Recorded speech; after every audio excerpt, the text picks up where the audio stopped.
Salutations everybody, it is Matty here today, sitting down to talk about Starfield's first massive update. We got a hotfix dropping very soon. We have a bunch of new features being added to the game over time, so a bit of an update roadmap, and we also have an idea of when mods are going to drop. We just talked about mods in an old Starfield news update video just around a week or so ago, where we talked about a Famitsu interview with Todd Howard, where he did say that mods would be coming to the game in 2024, but given that the article was Google Translated, a lot of people didn't relay the information. Now we have an official word on it, thanks to a post over on the blog on Bethesda Games. So we're going to be going through all of that and more as I offer some of my thoughts when we crawl through this update. Ladies and gentlemen, if you are new here and you're into Starfield news, information, updates, conversations, reviews, previews, whatever it may be, you're in the right place. Consider subscribing. Let's begin with the letter on the Bethesda Games Net website, after a quick word from today's sponsor. This video is brought to you by Factor. Are you too busy to cook this fall? I know I am, and it totally has nothing to do with me neglecting my responsibilities and, you know, playing video games. Anyway, so Factor lets you skip the extra trip to the grocery store, the chopping, prepping, cleaning up, all the stuff that eats away your precious gaming time, but you can still get the flavor and nutritional quality with Factor's fresh,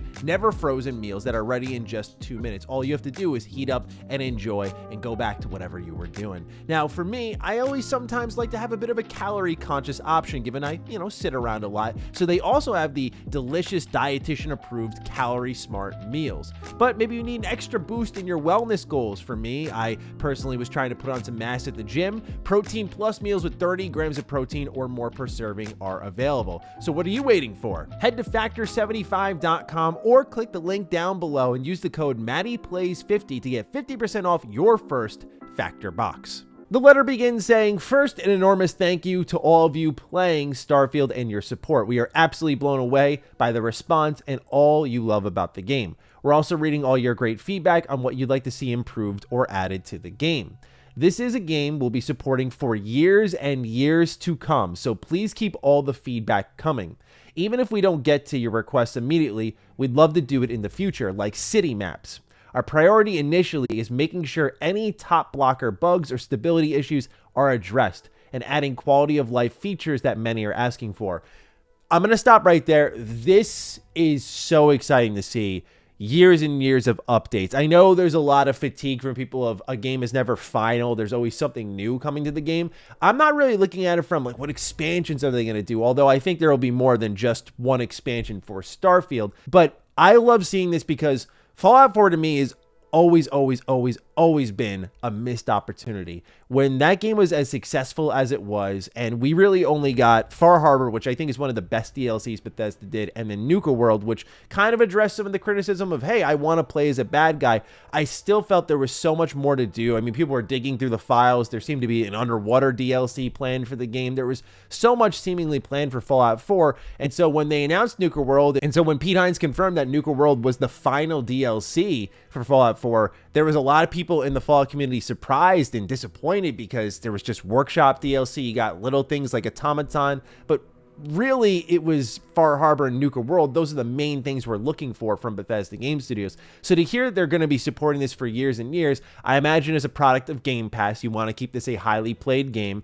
I think it's also a matter of this is Bethesda's biggest launch yet, where they said that over 6 million players were there, which has eclipsed any previous game, even Fallout 4, which is crazy to think about. So I'm just happy to see that they're planning to stick with this for a while, because to me, Fallout 4 was a big curveball. Maybe it's because 76 was in the making at that point, and they needed to move on because ZeniMax needed that. But now with Microsoft in their back pocket, maybe Bethesda can hang with it. And they're talking about adding city maps, which was one of the big critiques that a lot of people have had for the game. Let's go deeper into this update here and see what Bethesda is planning for us. They write, the first update is a small hot fix targeted at the few top issues we were seeing. After that, expect a regular interval of updates that have top community requested features, including brightness and contrast controls, HDR calibration menu, an FOV slider, NVIDIA DLSS support on PC, 32:9 ultra-wide monitor support for PC, and an eat button for food. We're also working closely with NVIDIA, AMD, and Intel on driver support, and each update will include new stability and performance improvements. How Bethesda Game Studios launched without an FOV slider is a mystery to many. My assumption is this was performance-based. I think Bethesda really wanted to get the frame rate as steady as possible. There's actually a story going around right now on how Starfield can reach 40 to 60 FPS in some areas on Xbox Series X, but it chose to be at 30 because it was locked, something that Todd Howard said. They wanted to go for something stable that you wouldn't really even notice the frame rate changing at all. And pretty much for the entirety, I could say 98% of my experience has been free of frame drops on Series X, which is where my playthrough has been for the most part. Unfortunately, I think PC fans suffered from that because there are some guns like the Equinox, which are like right in your face that you would love to pull out the FOV on. And I'm guessing that when you include more visuals on screen by pulling out the FOV, that this is where they may have encountered performance concerns that they wanted to make sure were stabilized first. That's my guess as to why FOV wasn't there in the first place. I know typically in Fallout, I got to go into the console commands. There was already a mod. That was one of the first ones I installed when I moved my save over to PC and downloaded the game on Game Pass, thanks to the cross-save play anywhere feature. So I downloaded the FOV mod, and yeah, it is a big difference maker, no doubt about it. NVIDIA DLSS support, I just like that what we're seeing here, and I know this is the bare minimum, but let's be honest, with the AMD partnership, I think, again, that's something I said in yesterday's video, that's going to interfere with something like this getting there in a hasty manner. I hope it's sooner rather than later. But I like what I'm seeing here are things that are mods that are being introduced by Bethesda Game Studios. I'm hoping with the years and years of support is that Bethesda can look at what modders are doing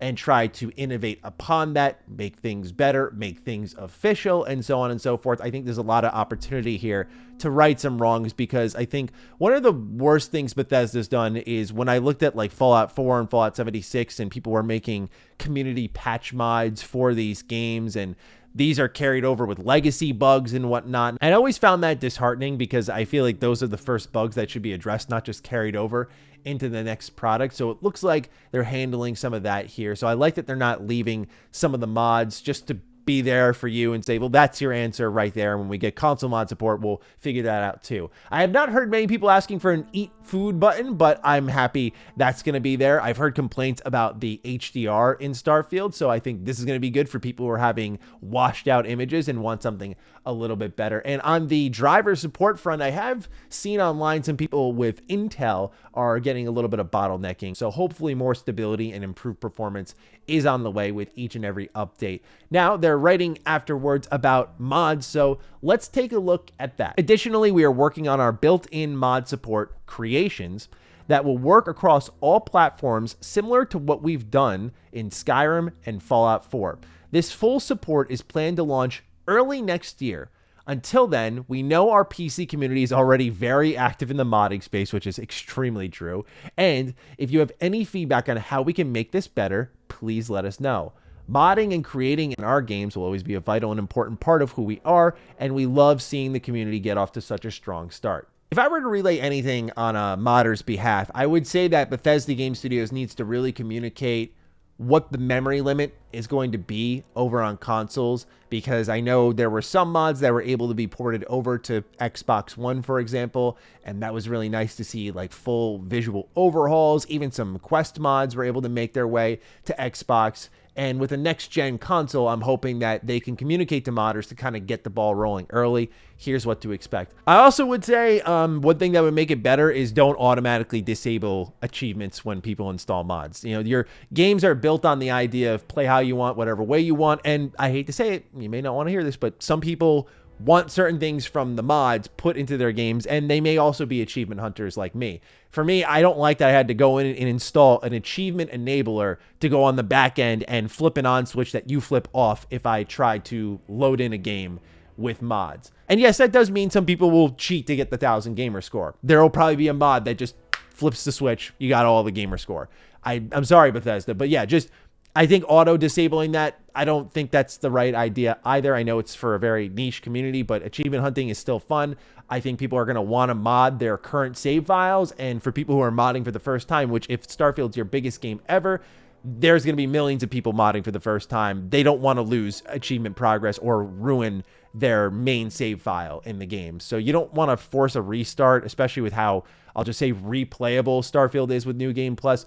I just feel like don't flip that off switch. Do not remove the ability to reach out and get some achievements, because people are going to naturally want to mod their games. Also, I think it's inevitable that Creation Club is going to be brought to Xbox, and when it is there, I think a better communication of what it is required. I know it's not mentioned here, but the reason I say that is if it ends up arriving to Xbox, which I feel pretty confident it will, the weird conversations around like, well, it's not mods technically, we're just taking modders' work and we're selling it on a marketplace, but it's not mods exactly. I get there's a technicality, but I think communication is key here, just explaining what these things are. Otherwise, I'm very excited to see what mods can do on Xbox Series X. I just have a lot of high hopes with next-gen technology that hopefully Creation Club gets better to kind of where it was at the end of Skyrim's lifespan, and I hope they evolve beyond that.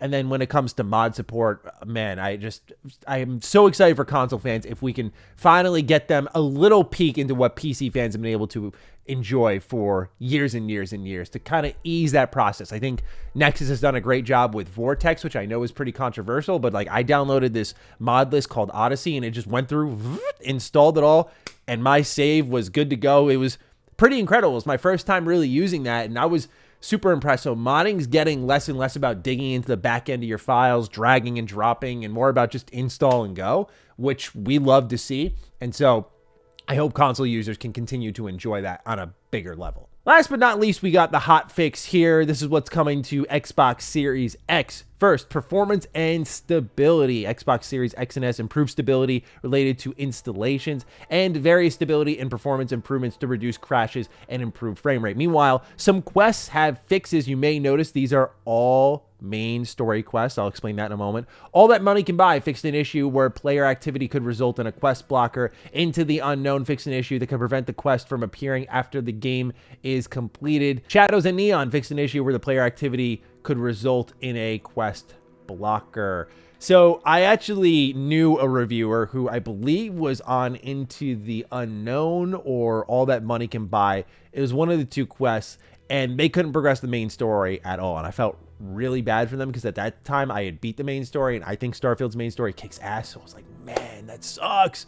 So they actually had to communicate with Bethesda to figure something out and get their save file fixed. So I imagine that anything involving the main storyline would be a pretty hasty fix, especially when it's preventing progress, because the quest would literally get stuck. Like all the things would be checked off, but nothing would move forward. And they were on consoles. There's not like you could just type in a console command and complete the quest and then load the next one manually. So I'm glad to see they're fixing those things right away in a bit of a hot fix, and whatever comes afterwards, we have an idea of what features will be included. It looks like this is the roadmap for the rest of the year until 2024, where we'll then get mod support, which I think does bump back the expansion to later next year, if anything at all, which I don't think is a problem at all. If I were to size up what I think Starfield's expansion is going to be like, think what's happening with Elden Ring, right? They announced it, and people are like, okay, see you soon.